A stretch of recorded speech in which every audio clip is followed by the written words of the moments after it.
जय माता दी। नमस्कार। मेरे YouTube चैनल श्रद्धा में आप सभी लोगों का हार्दिक स्वागत है।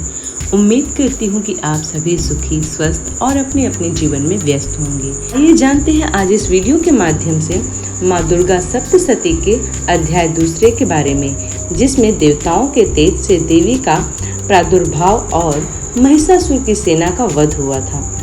महर्षि मेधा बोले, प्राचीन काल में देवताओं और असुरों में पूरे 100 वर्ष तक घोर युद्ध हुआ था और देवराज इंद्र देवताओं के नायक थे। इस युद्ध में देवताओं की सेना परास्त हो गई थी और इस प्रकार संपूर्ण देवताओं को जीत महिषासुर इंद्र बन बैठा था। युद्ध के पश्चात हारे हुए देवता प्रजापति श्री ब्रह्मा जी को साथ लेकर उस स्थान पर पहुँचे जहाँ पर भगवान शंकर विराजमान थे। देवताओं ने अपनी हार का सारा वृत्तांत भगवान श्री विष्णु और शंकर जी से कह सुनाया। वह कहने लगे, हे प्रभु, महिषासुर सूर्य, चंद्रमा, इंद्र, अग्नि, वायु, यम, वरुण तथा अन्य देवताओं के सब अधिकार छीन सबका अधिष्ठाता स्वयं बन बैठा है। उसने समस्त देवताओं को स्वर्ग से निकाल दिया है। वह मनुष्यों की तरह पृथ्वी पर विचर रहा है। दैत्यों की सारी करतूत हमने आपको सुना दी है और आपकी शरण में इसलिए आए हैं कि आप उनके वध का कोई उपाय सोचें। देवताओं की बात सुनकर भगवान विष्णु और भगवान शंकर को दैत्यों पर बड़ा गुस्सा आया। उनकी भौहें तन गई और आंखें लाल हो गईं। गुस्से में भरे हुए भगवान विष्णु के मुख से बड़ा भारी तेज निकला और उसी प्रकार का तेज भगवान शंकर और भगवान ब्रह्मा और इंद्र आदि दूसरे देवताओं के मुख से प्रकट हुआ। फिर वह सारा तेज एक में मिल गया और तेज का पुंज वह ऐसा दिखता था जैसे कि जाज्वल्यमान पर्वत हो। देवताओं ने देखा कि उस पर्वत की ज्वाला चारों ओर फैली हुई थी और देवताओं के शरीर से प्रकट हुए तेज की किसी अन्य तेज से तुलना नहीं हो सकती थी। एक स्थान पर इकट्ठे होने पर वह तेज एक देवी के रूप में परिवर्तित हो गया और अपने प्रकाश से तीनों लोकों में व्याप्त जान पड़ा। वह भगवान शंकर का तेज था। उससे देवी का मुख प्रकट हुआ। यमराज के तेज से उसके सिर के बाल बने। भगवान श्री विष्णु के तेज से उनकी भुजाएं बनी।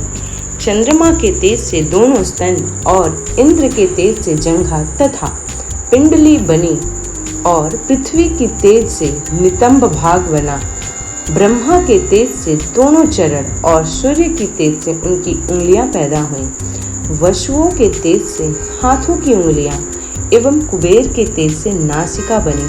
प्रजापति के तेज से उनके दांत और अग्नि के तेज से उनके नेत्र बने। संध्या के तेज से उनकी भौहें और वायु के तेज से उनके कान प्रकट हुए थे। इस प्रकार देवी का प्रादुर्भाव हुआ था। महिषासुर से पराजित देवता उस देवी को देखकर अत्यंत प्रसन्न हुए।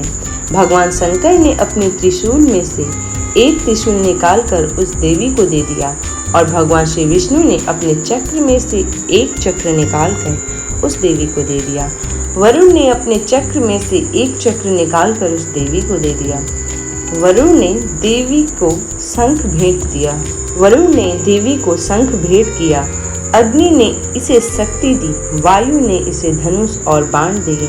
सहस्त्र नेत्रों वाले श्री देवराज इंद्र ने उसे अपने वज्र समान उत्पन्न करके वज्र दिया और ऐरावत हाथी का एक घंटा उतार कर देवी को भेंट किया।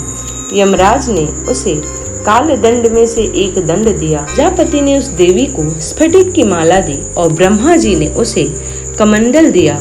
सूर्य ने देवी के समस्त रोमों में अपनी किरणों का तेज भर दिया।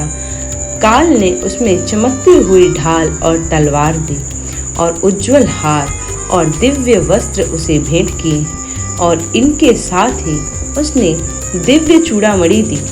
2 कुंडल, कंकड़, उज्जवल अर्धचंद्र, बाहों के लिए बाजूबंद, चरणों के लिए नुपुर, गले के लिए सुंदर हंसली और अंगुलियों के लिए रत्नों की बनी हुई अंगूठियों उसे दी।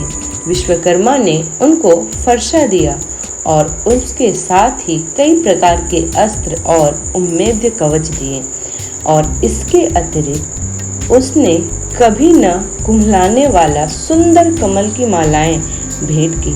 समुद्र ने सुंदर कमल का फूल भी भेंट किया। हिमालय ने सवारी के लिए सिंह और तरह तरह के रत्न देवी को भेंट किए। यक्षराज कुबेर ने मधु से भरा हुआ पात्र और शेषनाग ने उन्हें बहुमूल्य मणियों से विभूषित नागहार भेंट किया। इसी तरह दूसरे देवताओं ने भी उन्हें आभूषण और अस्त्र देकर उनका सम्मान किया। इसके पश्चात देवी ने उच्च स्वर से गर्जना की। देवी की भयंकर नाद से आकाश गूंज उठा। देवी का वह उच्च स्वर से किया हुआ सिंहनाद समा न सका। आकाश उनके सामने छोटा प्रतीत होने लगा। उससे बड़े जोर की प्रतिध्वनि हुई, जिससे समस्त विश्व में हलचल मच गई और समुद्र कांप उठे, पृथ्वी डोलने लगी और सब के सब पर्वत हिलने लगे।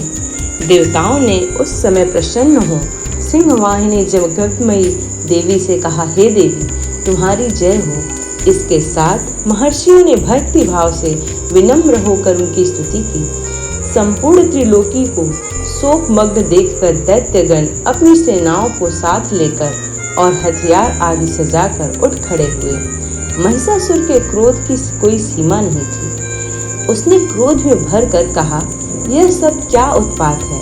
फिर वह अपनी सेना के साथ उस ओर दौड़ा जिस ओर से भयंकर नाद का शब्द सुनाई दिया था, और आगे पहुंचकर उसने देवी को देखा, जो कि अपनी प्रभा से तीनों लोकों को प्रकाशित कर रही थी। उनके चरणों की भार से पृथ्वी दबी जा रही थी। माथे के मुकुट से आकाश में एक रेखा सी बन रही थी और उनके धनुष के टंकोर से सब लोग क्षुब्ध हो रहे थे। देवी अपनी सहस्त्र भुजाओं को संपूर्ण दिशाओं में फैला खड़ी थी। इसके पश्चात उनका दैत्यों के साथ युद्ध छिड़ गया और कई प्रकार के अस्त्र शस्त्रों से सब के सब दिशाएं उद्भासित होने लगी। महिषासुर की सेना का सेनापति चिछुर नामक एक महान असुर था। वह आगे बढ़कर देवी के साथ युद्ध करने लगा। दूसरे दैत्यों की चतुरंगिनी सेना साथ लेकर चामर भी लड़ने लगा और 60,000 महारथियों के साथ लेकर उदग्र नामक महादैत्य आकर युद्ध करने लगा और महाहनु नामक असुर 60 लाख असुरों के साथ युद्ध में आ डटा। विडाल नामक असुर 1 करोड़ हाथियों सहित लड़ने को तैयार था। इन सब के अतिरिक्त और भी हजारों असुर हाथी और घोड़े साथ लेकर लड़ने लगे और इन सब के पश्चात महिषासुर करोड़ों रथों, हाथियों और घोड़ों सहित वहां आकर देवी के साथ लड़ने लगा। सभी असुर तोमर, भिंदीपाल, शक्ति, मुसल, खंडों, फरसों, पट्टियों के साथ रणभूमि में देवी के साथ युद्ध करने लगे। कई शक्तियां फेंकने लगे और कोई अन्य शस्त्र आदि। इसके पश्चात सब के सब दैत्य अपनी अपनी तलवार हाथों में लेकर देवी की ओर दौड़ पड़े और उनको मार डालने का उद्योग करने लगे। मगर देवी ने क्रोध में भरकर खेल ही खेल में उनके सब अस्त्रों शस्त्रों को काट दिया। उसके पश्चात ऋषियों और देवताओं ने देवी की स्तुति आरंभ कर दी और वह प्रसन्न होकर असुरों के शरीर पर अस्त्र शस्त्र की वर्षा करती रही। देवी का वाहन भी क्रोध में भरकर दैत्य सेना में इस प्रकार विचरने लगा, जैसे कि वन में दावानल फैल रहा हो। युद्ध करती हुई देवी ने क्रोध में भरे जितने श्वासों को छोड़ा, वह तुरंत ही सैकड़ों हजारों गणों के रूप में परिवर्तित हो गए। फरसे, भिंदपाल, खड़ग तथा पट्टिस इत्यादि अस्त्रों के साथ दैत्यों से युद्ध करने लगे। ताओं को पीड़ा देने वाले दैत्य कट कट कर मरने लगे। कितनों की बाहें अलग हो गईं, कितनों की ग्रियाएं कट गईं, कितनों के सिर कटकर भूमि पर लुढ़क गए, कितनों के शरीर बीच में से कट गए, कितनों के जंघां कट गए और वह पृथ्वी पर गिर पड़े। इतने ही सिरों व पैरों के कटने पर भी भूमि पर उठ खड़े हुए और शस्त्र हाथ में लेकर देवी से लड़ने लगे और कई दैत्यगण भूमि में बाजों की ध्वनि के साथ नाच रहे थे। कई असुर जिनके सिर कट चुके थे, बिना सिर के धड़ से ही हाथ में शस्त्र लिए हुए लड़ रहे थे। दैत्य रह रहकर ठहरो ठहरो कहते हुए देवी को युद्ध के लिए ललकार रहे थे। जहाँ यह घोर संग्राम हुआ था, वहाँ की भूमि रथ, हाथी, घोड़े और असुरों की लाशों से भर गई थी और असुर सेना के बीच में रक्तपात होने के कारण रुधिर की नदियां बह गई थीं और इस तरह देवी ने असुरों की विशाल सेना को क्षण भर में इस तरह से नष्ट कर डाला जैसे दृढ़ काष्ठ के बड़े समूह को अग्नि नष्ट कर डालती है। और देवी का सिंह भी गर्दन के बालों को हिलाता हुआ और बड़ा शब्द करता हुआ असुरों के शरीर में मानो उनके प्राणों को ढूंढ रहा था। वहां देवी के गणों ने जब दैत्यों के साथ युद्ध किया तो देवताओं ने प्रसन्न होकर आकाश से उन पर पुष्प वर्षा की। इस प्रकार माँ दुर्गा सप्तशती का दूसरा अध्याय भी समाप्त होता है। उम्मीद करती हूँ कि आज का यह वीडियो आप लोगों को पसंद आया हो। यदि ये वीडियो पसंद आई हो तो वीडियो को लाइक करें, चैनल को सब्सक्राइब करें। इसी प्रकार के वीडियोस को प्राप्त करने के लिए चैनल को सब्सक्राइब करना ना भूलें और वीडियो को जरूर शेयर करें। जय माता दी।